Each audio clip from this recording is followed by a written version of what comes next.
반갑습니다. 중능모 친구들. 4월 21일 목요일 하나님 말씀을 묵상하는 자리 가운데 나오신 모든 주의 자녀 여러분 한 분 한 분을 주님의 이름으로 환영하고 축복하고 사랑합니다. 여러분 잘 지내고 있나요? 한 주의 끄트머리까지 나아가고 있는데 여러분 안전하고 아프지 않고 행복하고 건강한 하루하루 보내고 있기를 축복합니다. 오늘은 요나서가 시작이 되었어요. 요한복음이 끝이 났고요. 요나라는 성경이 시작이 되었죠. 이름이 비슷하죠? 요한, 요나. 해가지고 어쨌든 전도사님이 요나에 대해서 좀 개괄하는 소개하는 영상을 찍을까 했는데 요나가 3장짜리거든.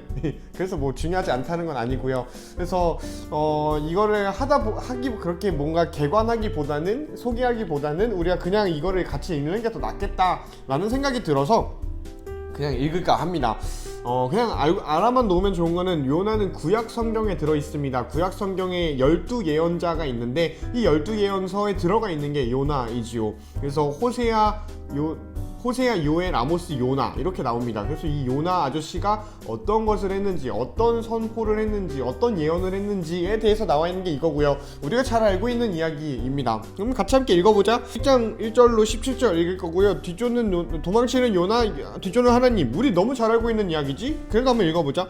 여호와께서 아미떼의 아들 요나에게 말씀하셨습니다. 일어나 저 큰 성 니느웨로 가서 그 성을 향해 외쳐라. 여기서 꿀팁 주면, 꿀팁은 아니고 기본 좀 알고 있으면 좋은 상식. 니느웨는 아시리아 혹은 성경에서 나오는 아수르라는 나라의 수도였어요. 그래서 아수르는 어떤 나라냐면은 이 남유다를 멸망시킨 나라가 바로 이 아시리아입니다. 그 멸망시킨 나라의 수도에 가라고 하는 게 지금 하나님이고요. 그리고 자기 나라를 멸망시킨 나라의 수도로 가게 되는 게 요나였습니다. 그러니까 얼마나 가기 싫겠어.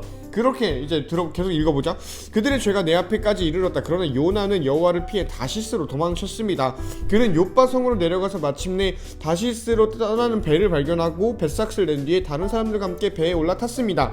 여호와께서 바다 위에 큰 바람을 보내시니 파도가 높게 일어 배가 부서지게 되었습니다. 뱃사람들은 두려움에 빠져 각자 자기 신에게 부르짖었습니다. 사람들은 짐을 바다로 내던지며 배를 가볍게 만들어 가라앉지 않게 했습니다. 그때 요나는 배 밑창에서 잠자고 있었습니다. 배의 선장이 와서 요나를 보고 말했습니다. 어찌하여 잠자고 있냐? 일어나서 당신의 신에게 부르짖어라. 혹시 당신의 신이 우리를 생각해 주어 우리가 살아날지도 모르지 않냐? 사람들이 서로 말했습니다. 제비 뽑아서 누구 때문에 우리가 이런 재앙을 만나게 되는지 한번 알아보자. 제비를 뽑으면 뭔가 신이 알려주지 않을까? 이런 거죠. 그래서 사람들이 제비를 뽑았는데 요나에게 그 제비가 떨어졌습니다. 사람들이 요나에게 물었습니다. 어째서 우리에게 이런 재앙이 내렸는지 한번 너의 썰을 풀어보시오. 당신은 무엇하는 사람이고 어디서 왔으며 어느 나라 사람이며 어떤 백성이오? 요나가 대답했습니다. 나는 히브리 사람입니다. 나는 바다와 땅을 지으신 하늘의 하나님 곧 천지의 창조주 하나님 여호와를 섬기는 사람입니다. 요나의 말을 들은 사람들은 그가 여호와를 피해 도망쳤다는 것을 알고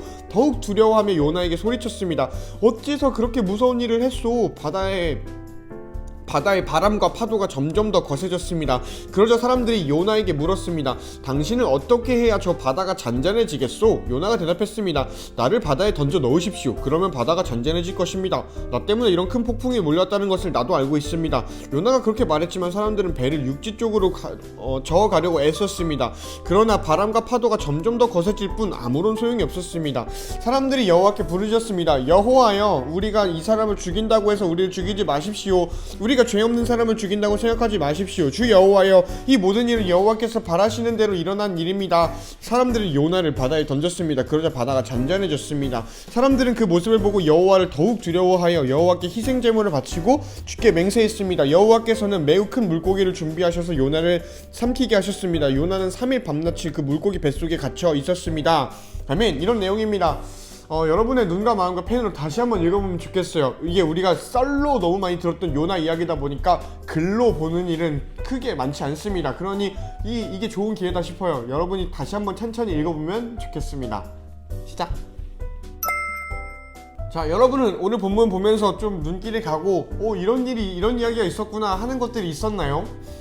전도사님은 좀 흥미 포인트 중에 하나가 뭐냐면은 왜 우리 이런 얘기 많이 듣잖아. 요나가 고래 뱃속에 들어갔어요. 고래 뱃속에서 3일을 살았대요. 이런 전설적인 이야기들을 듣습니다. 그런데 성경은 고래라는 말을 쓰지 않아요. 이게 쉬운 성경이어서 물고기라고 하는 게 아니라요. 개역개정에서도 물고기라고 하고요. 히브리어를 봐도 물고기가 나옵니다. 그러니 고래라는 말은 우리가 지어낸 이야기예요. 잠깐 상식으로 이런 걸 만델라 효과라고 한다고 합니다. 실제로 그런 일은 없었는데 우리 모두가 그렇게 알고 있는 일, 이런 걸 만델라 효과라고 한다 하더라고요.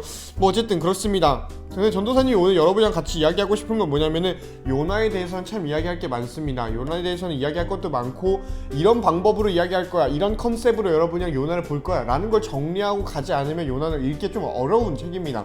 그래서 오늘 전도사님이 여러분한테 슬쩍 이야기해보고 싶은 건 뭐냐면 이 부분이지요. 이 바로 옆장, 전도사님이 여러분이랑 같이 해보지는 한 번도 해보지 않았던 이 부분, 이해하기, 이 부분을 한번 여러분이 읽어보시고요. 그리고 학교 큐티 모임이라고 돼 있어요. 근데 우리가 학교에서 하는 건 아니니까 그냥 큐티 모임이라고 생각하고 이거 자르고요, 이거 자르고요. 다시 한번 읽어보고 이 질문들에 여러분이 한번 대답을 해봤으면 좋겠어.